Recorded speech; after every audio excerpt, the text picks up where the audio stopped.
Les pauvres en esprit.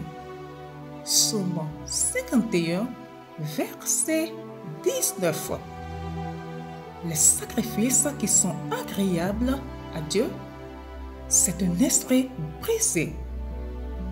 Oh Dieu, tu ne dédaignes pas un cœur brisé et contré. Auditeurs de Pain Divin, bonjour. L'humilité n'est rien d'autre que la connaissance et la conscience de ce que nous sommes vraiment. En Matthieu 5, Jésus prononce son fameux sermon. Les 8 premières déclarations sont des bénédictions. Nous les appelons les béatitudes. Elles sont pu sembler étranges à leurs premiers auditeurs car elles évoquent des sujets inattendus. Mais ces bénédictions n'auraient pas dû étonner car elles expriment des thèmes récurrents dans la parole de Dieu. La bouche sacrée qu'il prononçait sur la montagne était celle de l'Esprit sacré qui les avait inspirés des siècles auparavant. Considérez la première béatitude. Heureux ceux qui se reconnaissent spirituellement pauvres, car le royaume des cieux leur appartient. Matthieu 5, 3. Considérez aussi l'accent mis sur l'humilité dans toute la parole de Dieu. À savoir, il accorde aux humbles le salut pour parure. Psaume 149, verset 4, ainsi que le verset d'aujourd'hui. Jésus disait au peuple que la compréhension de leur pauvreté les préparerait pour la richesse du royaume divin.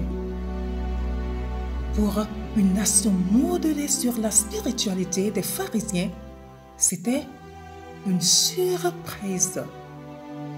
Mais la Bible avait mis les choses au clair depuis le début. L'orgueil autosuffisant est un mauvais modèle.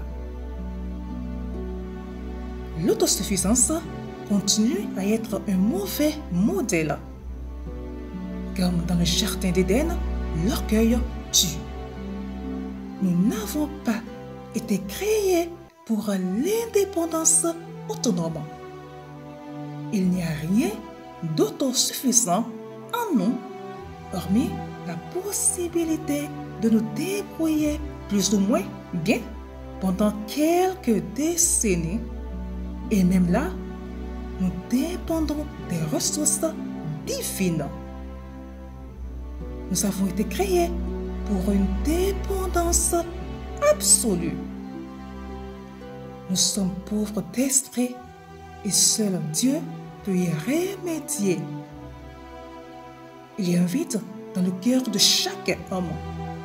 Un vide qu'aucun effort personnel ne peut remplir. Voilà justement notre sortie de secours.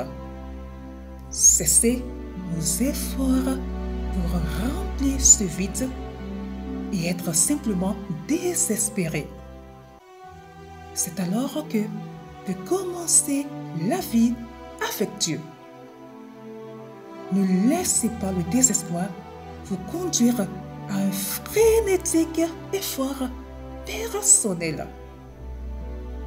Bien-aimés, laissez votre pauvreté vous conduire à proclamer votre dépendance de Dieu.